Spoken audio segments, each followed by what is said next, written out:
Ooh, hello hyperspace, my name is Davontos and it's time to get hyped because this is some Bastion gameplay as I play Bastion in Gibraltar and do some stuff with the payload. So, I actually want to help you guys get better in Overwatch because I've been playing a ton of Overwatch because of the anniversary event and I see so many people making the same mistakes over and over, and they're just not getting any better. They don't learn from their mistakes, and it's just a terrible thing to do. And Overwatch is a very, very simple game if you just follow a couple of simple steps. And that's what I'm here for. I'm here to actually give you guys these simple steps on how to get better and what to do to get better in Overwatch. So, the number one thing you have to keep in mind is if you want to win in Overwatch, don't die. Obviously. No matter who you have, don't die. It don't matter if you're playing D.Va and you sacrifice the mech still died. If you're playing as D.Va, you want to be in the mech as long as possible. So, if you see yourself in the battlefield and you see, let's say, let's use some heroes for example. Let's use Genji and Winston, right? Everybody knows Winston can beat Genji. So, if you're playing Genji, and you just see that lone Winston who's like all the way in the corner just dancing or something, minding his own business, and you're Genji, do not engage the Winston. Never engage your counters regardless of the situation. If you hop in with Dragon Blade and Winston's part of the group, just avoid Winston. Or just don't hop in there with Dragon Blade at all.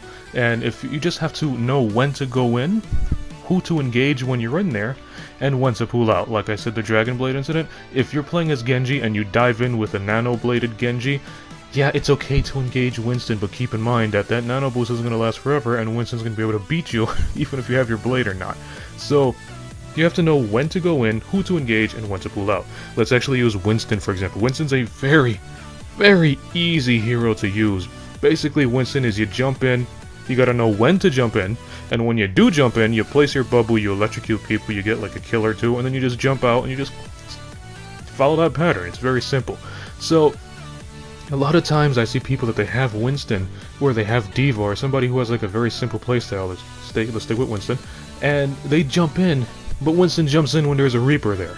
Obviously Reaper's just gonna destroy Winston, or they jump in when D.Va's there. D.Va just destroys Winston, and Winston can't do nothing. Yeah, Winston does let out a little bit of damage on the D.Va, and maybe like half of Reaper's damage before he gets killed, but the thing is, the enemies most probably have a healer, so the healer is going to heal them back up.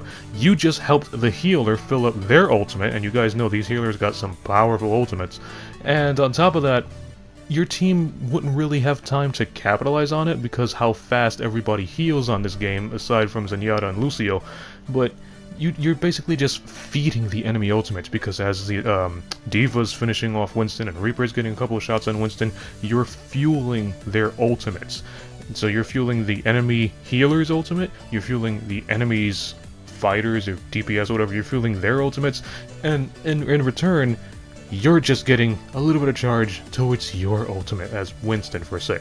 So, and we all know Death Blossom, Nuclear, Guardian Angel, whatever the enemies have, it's a much better ultimate than Primal Rage. So when you dive in there, you gotta know when to dive in, when Reaper's not around, who to target, maybe their healers or their squishies, and when to leave. For example, when you gotta reload, when your jump is back online or available, or when D.Va sees you and tries to dive you, then you jump out. Another thing that a lot of people don't really do much in Overwatch is group up. That's something that a lot of people don't do. No, they just keep trickling. And trickling is basically, you know, the enemies have hold of the point, and your team just goes in one at a time. Genji goes up first. Genji gets taken out by like the 5 enemies that's there. And then like 2 seconds later, D.Va follows and D.Va's mech pops and then baby D.Va gets killed. And then a few seconds later, you know, their soldier goes sprinting and the soldier dies. You're just feeding the enemy ultimate that way. What you gotta do is just wait by spawn a couple seconds, you know, put on your mic and say group up, or use the voice chat from that wheel where they say group up with me. You know, use that and just tell everybody to group up.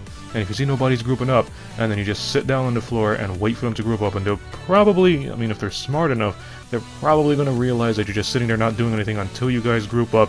And when you group up, you go in as a big ball of death and put up a fight. And if you guys lose the fight, you group up again, and you go in as another big ball of death, but from a different approach, maybe a different angle. Maybe you're tossing like an ultimate here and there. And speaking of ultimates, that's another thing I want to tackle. Using ultimates. There are some things that Overwatch players call panic ults, and what a panic ult is is, let's say you have a McCree, right? You're playing as McCree, and you're targeted by, I don't know, a D.Va, and D.Va's just nailing damage down on you, or maybe Moira's tagging you and you just can't land a shot. And then when you have like 50 health left, you just press high noon, out of reaction. That's a panicle. You're obviously not going to get any kills, probably get a cheeky hit marker or two, and that's it. You've just wasted your high noon. One of the most powerful ultimates in the game, and it can be with any ultimate. I see Zenyatta's doing this when they're about to die, they pop Transcendence and run away. I see Mercy's doing this when they're about to die, they pop Valkyrie and try to fly away. And same thing with Bastion right there. Bastions pop their tank mode when they're about to die just to try to get a cheeky kill too. It's not worth it. Just let your character die and respawn. Save your ultimate for when it's actually needed. And speaking of saving ultimates, don't abuse the ultimate. For example, if Zarya uses Graviton and Zarya, you know, sucks in the majority of the team, and you see a fire that she's raining down justice, there is not actually any point for the Lucio to drop the beat. You know, you have to be aware of what your team is doing and be aware of what to use, when to use it. And one more thing I want to cover is throwing yourself off the stage. If, let's say, you're playing as a Zenyatta and you're trying to heal everybody and then your team just winds up getting killed, throw yourself off the stage. Don't let the enemies kill you, because you're filling up the enemy ults. So those are some really simple tips to help you get better in Overwatch. If you like this video, punch that like button with a mighty force. You can follow me up on Twitter at DavantosMan. And as always, I'll see all of you in the next video. Have a nice day!